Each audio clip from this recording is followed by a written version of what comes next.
Hello friends, வணக்கம். Welcome to நம்ம வீட்டு ஃபுட். இன்றைக்கி நம்ம கிச்சனில் இட்லி உப்புமா எப்படி பண்ணுறதுன்னு பார்க்கலாம். நான் ஒரு வடை சட்டி அடுப்பில் வச்சு சூடானதும் தேவையான அளவுக்கு எண்ணெய் சேர்த்துக்கிறேன்.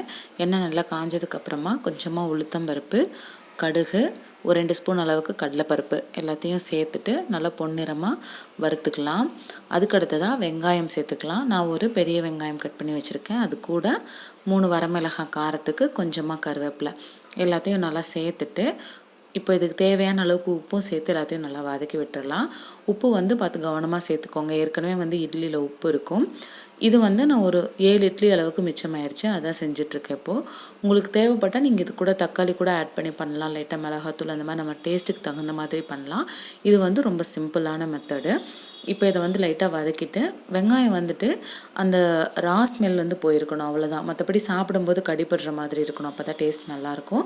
அடுத்ததாக உதுத்து வச்சுருந்த இட்லியை சேர்த்துக்கலாம்.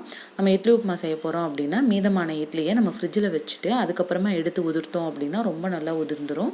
ஒருவேளை நம்ம ஃப்ரிட்ஜில் வைக்க மறந்துட்டோம் அப்படின்னா ஒரு பாத்திரத்தில் கொஞ்சமாக தண்ணி எடுத்துகிட்டு இட்லி அதில் முக்கி எடுத்து அப்படியே உதிர்த்து விட்டோம் அப்படின்னாலும் நல்லா உதிர்ந்து வந்துடும். இதே மாதிரி நீங்களும் செஞ்சு பாருங்கள். பார்த்துட்டு எப்படி இருக்குது அப்படிங்கிறத என் கூட மறக்காமல் ஷேர் பண்ணிக்கோங்க. வீடியோ பிடிச்சிருந்தா வீடியோக்கு ஒரு லைக் கொடுங்க. ரெசிபி பிடிச்சிருந்தா ஃப்ரெண்ட்ஸ் அண்ட் ரிலேட்டிவ்ஸ் கூட ஷேர் பண்ணுங்கள். மறக்காமல் சப்ஸ்கிரைப் பண்ணி பக்கத்தில் பெல் ஐக்கானையும் கிளிக் பண்ணி வச்சுக்கோங்க. Thank you friends.